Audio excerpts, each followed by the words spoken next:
Julius Caesar was one of the most powerful military leaders that's ever lived. Yeah, but it was that certain glint in his eye that really made his soldiers follow him into battle, made Cleopatra fall in love with him. Don't give it all away.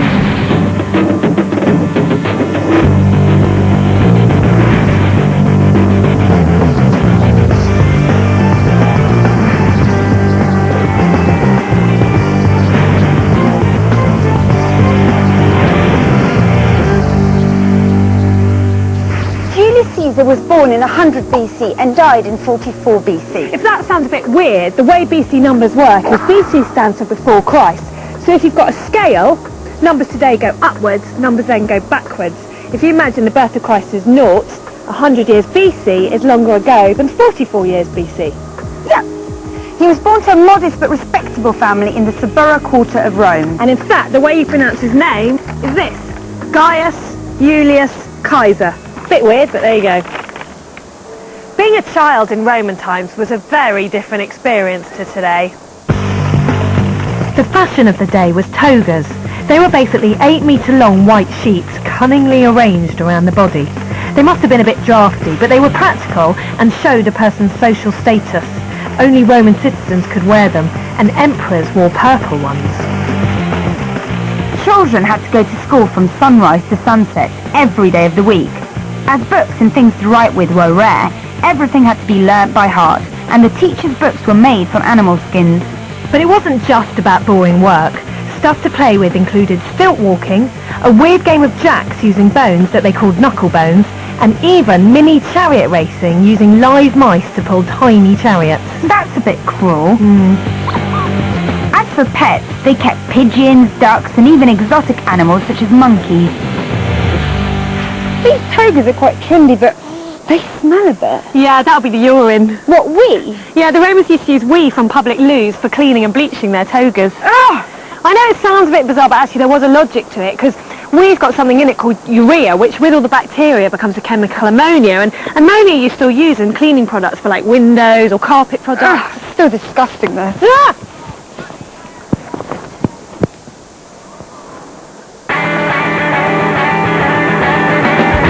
But you couldn't really go into battle wearing a toga.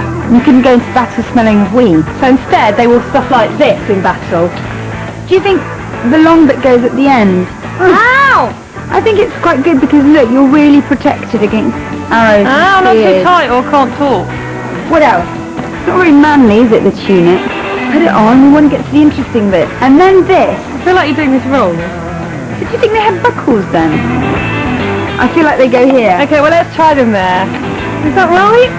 Now I'm just a soldier in a dress. They're like fun leg warmers, only tougher. Now this is a cape.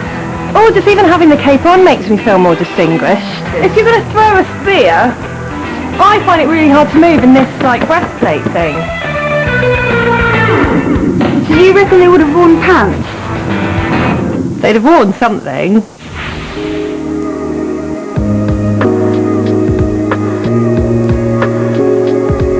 Caesar's rise to power began when he got his first political position of aedile, which is a bit like a mayor today. Some of his more boring duties included dealing with traffic issues and construction. Traffic was a real problem. On the narrow streets of Rome, the little wooden carts piled with hay tried to squeeze past horse-drawn carriages, and underfoot there were dogs and cats, children with monkeys. Yeah, but he also had the fun job of organising the Roman games in the famous Circus Maximus.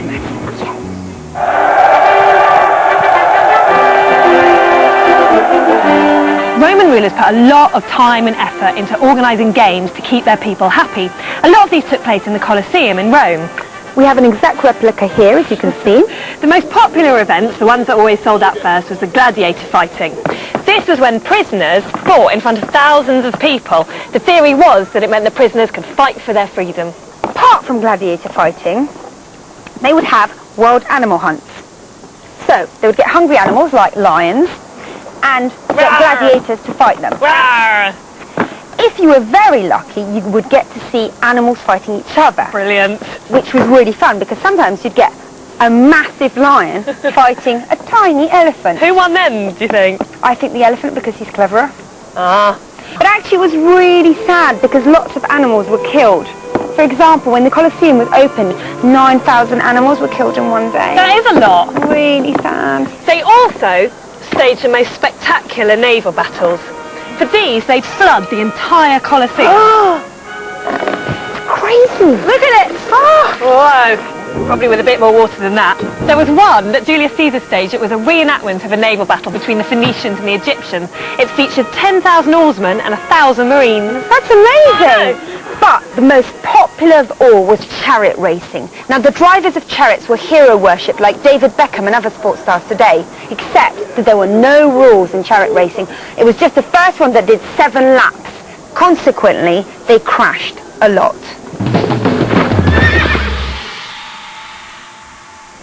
We're at Whichford Stud Farm to find out what it's like to race a Roman chariot.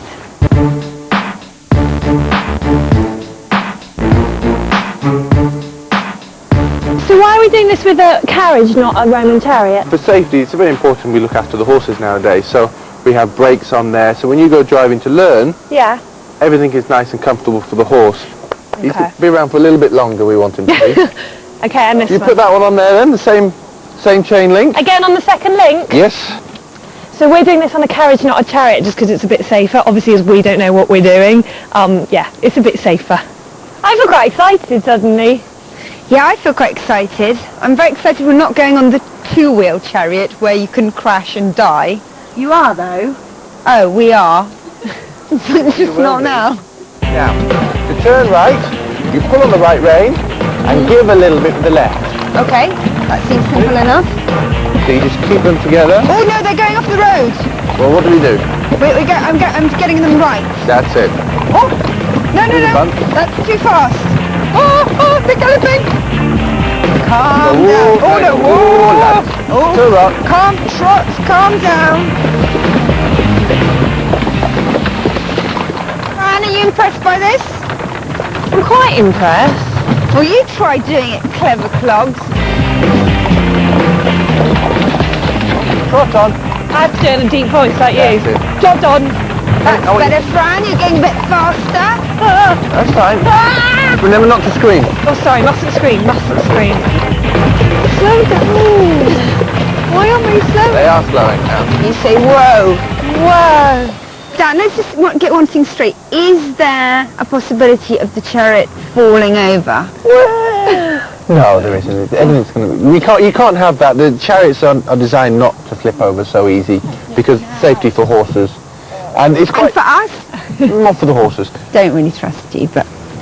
Okay, let's go and do it. Here we are. Wow. They look like real Roman chariots. Wait, hang on. Why don't they have backs? They do have a back. Well, why don't they have a front then? Dan? They do have a front. It's the back. But then don't we fall out all the time?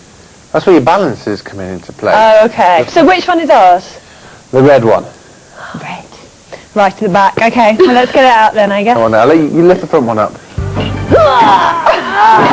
Oh, in here? In that gap. Okay, so I'm just turning it round. I'll just watch. I'll be Julius Caesar. Here we go. I don't think the chariot racers had to do this by themselves, did they? The lower end budget ones did. Now come on, move in. Get in the mood for the race. The Romans did have a chant. Did they? For the... Are they? Are they? There you go. That'll do. Leave that one there. I think this is more like being a Roman slave than being a Roman chariot race. They were slaves, a lot of them.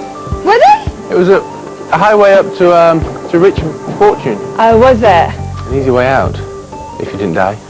Yeah, that is a drawback to the job, to be fair. Okay, you know. So come on then.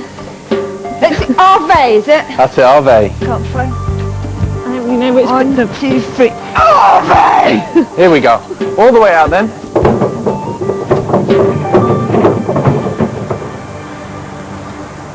But Caesar didn't just spend his time cheering on all the chariot racers. No. He also used his connections to get himself the politically important job of Pontifex Maximus. Say it again. Pontifex Maximus. Well done. Which is like the head priest. Then, in 59 BC, he resorted to bribery, not with chocolate, which is what works with you. It does. Isn't it? But with gold and silver, to get himself the job of consul. Now, consul is a bit like the Prime Minister and the President today, except there were two of them at one time, so one didn't get too powerful. A bit like us? Yes, a bit like us, and so one didn't become dictator, like what Fran is.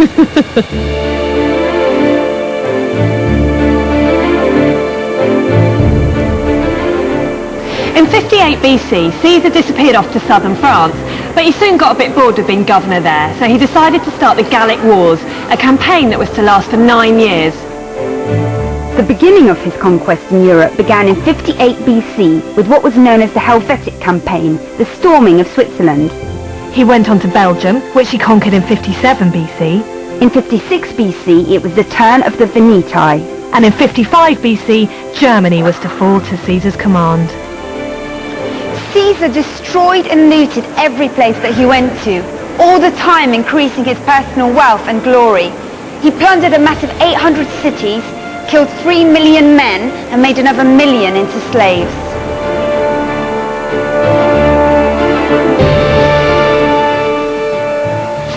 We are here with Class 4 of the Newton Longville School in Milton Keynes to talk about military tactics of Roman soldiers. Are you ready for this? Yeah! Okay, so Roman soldiers had 3 main types of weapons. Yeah. This was a gladius, a sword. Pretty deadly, huh? Okay, this was a pilum. What is this? A throwing spear. Brilliant. And this was a pugio. What do you reckon this is? A dagger. Yeah, a deadly dagger. What we're really interested in is something called tortoise fighting. The soldiers were taught to fight as a group, so when they'd march into battle, they'd hold their shields really close together. Then, when the enemy attacked with arrows, they'd lift their shields over their head to form like a protective roof. They called it a testudo, a tortoise. So have you got your shields? Yeah! Yeah! Okay, Roman soldiers, and left. 1, 2, 3, 4, 5, 6, 7, 8. And right. 1, 2, 3, 4, 5, 6, 7, 8. And up. 1, 2, 3, 4, 5, 6, 7, 8. Halt. And back. 1, 2, 3, 4, 5, 6, 7, 8. And at ease.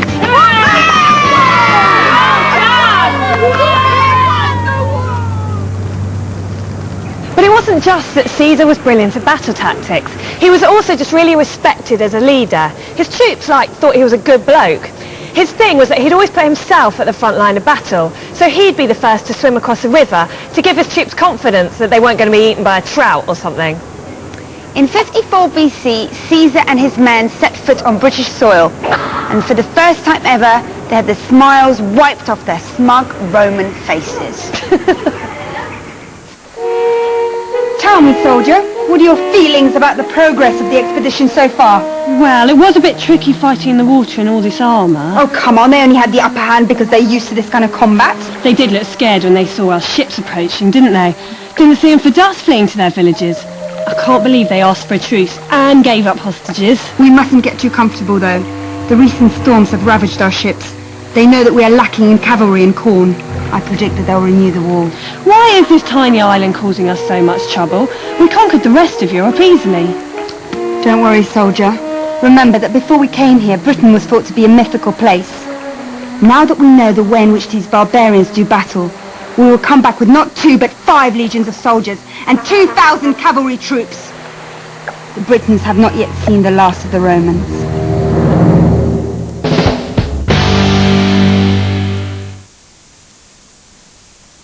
So earlier we learned how to harness a horse, drive the carriage, we saw the actual chariots that we're going to race.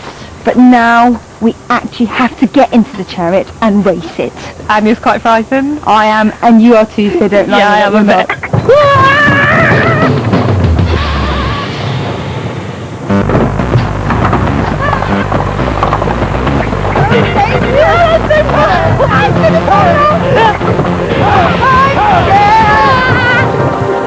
Okay, then who's going to go first? I don't want to go first. All right, I'll go first. Okay, then, so it's exactly the same. The same as on the carriage. It is. Okay. But on here, you see we have loops to cheat. That one in there, Okay. that one in there. If you come to the middle, Yeah. you go down your legs a little. That's Wider Bring legs. one Is that forward for the and one back. balance? it. There. For the balance. Yeah. Okay. Ask them to walk on then. Walk on. Good luck, Fran! That's too fast. Come, Fran!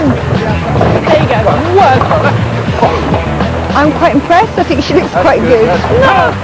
Apart from her face, that looks quite terrifying.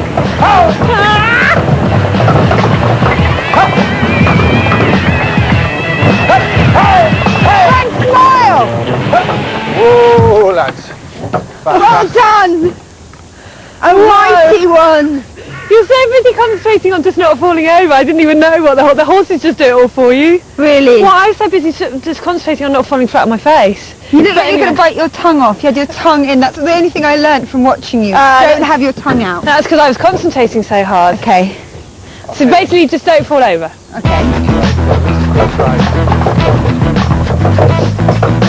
It just feels so much faster than it looks. It feels like you're going at like 1,000,000 miles per hour, and actually I was probably only trotting along, but it's so bumpy. Whoa! Sorry. Wait, don't test me yet. Whoa! Don't test me yet. Oh, I have to go round the bollard. The thing. Okay, come on, I'm going to do this. Oh, Whoa, sorry! No! There's a kind touch on the wheel! She went over the Sorry! God! Ah! Yeah, that's too fast!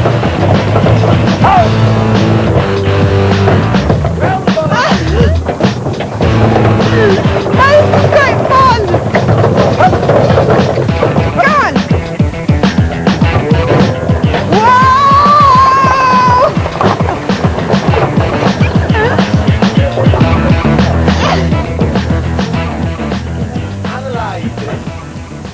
So why are you in the middle of the track? Because I think it was about speed. I don't think it was about the rules. In Roman days, they didn't care about bollards and things. They just cared about speed, getting to the finishing line, winning the race. Excuse me? Well, What are we supposed to What do do you with say that? to that, Miss Dykczak? I think you'll find that the public would have loved me, as would have Julius Caesar.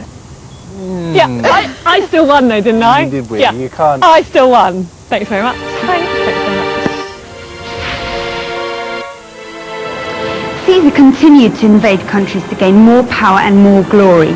He even got himself involved in the Alexandrian War, a civil war in Egypt in 48 BC, which really wasn't anything to do with him.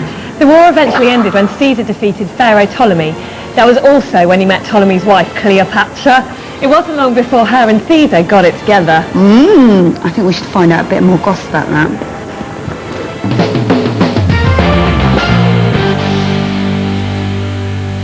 Ben, put your book down. We need to speak to you. Hi, Okay. Ben. Why did Caesar go into Egypt? Well, he was pursuing Pompey, his great rival, but Pompey was murdered when he got there. And Caesar arrived to find a civil war raging in Egypt. But it was the richest country in the ancient world, and obviously something that he would have his eye on. But then why didn't he just invade, take over as leader like he'd done in all the other countries? Well, he didn't have a big enough army with him, because he had to defend his position in Rome and the rest of the empire. So he was there with a very small force, and he thought that he could win this country in a completely different way by forming alliances who would rule on his behalf, and he could manipulate. And that was Cleopatra. Ah, always the little lady. Yes, indeed. So what was his relationship with Cleopatra? They were both drawn together because they were very similar people. They both had fantastic political instinct and the will to conquer other people and the thirst after power. But Caesar was in his 50s and Cleopatra was only 21. But she was obviously a great political genius, very similar to Caesar. So were they actually like in love, do you think? Well, a very interesting question, and no one quite knows. Cleopatra was certainly very ambitious and saw Caesar as a way of defeating her husband and the half-brother and taking control of Egypt. That was her agenda, and Caesar's agenda was also to get his hands on this amazingly rich and wealthy country. The thing is though, the story goes that the first time Caesar met Cleopatra, she was rolled up in a carpet. So what's that about? That's right, Cleopatra was engaged in a civil war with her half-brother and husband. That's no Ptolemy. reason to wrap yourself in a carpet though. No, but Caesar had come to Alexandria, which was controlled by Cleopatra's enemies. And if she had tried to go back to her old city and her old palace, she would have been killed or captured. So she had to be smuggled in. And what better way to do it than as a present for Caesar, rolled up in a carpet. Ah, cool. Thanks, Anne. Go back to your book. Thank you. Will do. Thank you, bye. Bye. Imposter, tell me at once who you are, as I promised you I have no qualms about killing a woman. I am Cleopatra, Queen of Egypt, and you are Julius Caesar, the most powerful man in the world. I'm not in the habit of hiding my identity in a carpet, but I felt I had no choice, otherwise my brother's spies would have had me killed. Yes, he does seem to like doing away with people, doesn't he? He presented me with the head of my son-in-law, Pompey. Pompey was your bitter enemy. My brother had him killed to please you. The only fair way to kill a man is on the battlefield, not by tricking him, stabbing him in the back and butchering his body. Then we are agreed. My brother must die. And leave a woman on the throne? If you help me regain the throne, I'll give you what you want. I already have everything that I want. Not quite. Through me, you can control all Egypt. Think about it. Together, we'd be joint rulers of the whole world. So then Caesar and Cleopatra fell madly in love, yeah? Yeah. But what's annoying is that she's always really famous for that, and she's really famous because she wore cool makeup all the time, like glittery eyeshadow made out of crushed beetle shells. All of Gross, that. but glam. No, glam. But the thing is, didn't she do loads of other stuff? Yeah, I mean, she ruled over Egypt between 51 and 30 BC. Which is a long time. Which is a long time. And she brought peace and prosperity to the country after years of civil war. So she was a great queen. Caesar had found himself a pretty powerful ally.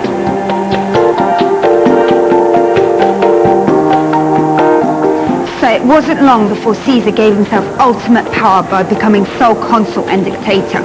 He started wearing triumphal regalia. Sorry, what's that? Posh outfits. Oh, right. And had 24 bodyguards around him at all times. That's like Jennifer Lopez, that is. Exactly the same. He became power crazy and lost all his friends. Gulp. On the 15th of March, 44 BC, Caesar was ambushed by a group of conspirators armed with knives and daggers. He was first struck below the throat, and as he attempted to escape, he was stabbed from all directions. It was a horrific, violent murder. Caesar was stabbed a total of 23 times. His so-called friend, Brutus, was the last person to stab him. Caesar was famously quoted as saying, "Et tu, Brute?" Which means, you too, Brutus. It wasn't until 43 AD, 87 years after Caesar's death, that the Romans finally managed to conquer Britain. And it's a good thing that they did, because without all the things they brought here, life would be very different. We wouldn't have roads, names of the months, 3-course meals, central heating, or even baths. And now we're going to relax Julius Caesar style. Go on then. No, you go. No, you go. No, you go. Go on, go on. All right. Okay, Julius Caesar, go. Julius Caesar was the most powerful man in the world, but he wasn't that cool. His focus was out of weight. And he was bold. That's why he wore the laurel wreath. He killed 3 million men, but he wasn't so popular because then all his friends killed him. 23 times? Really evil. So he fell in love with...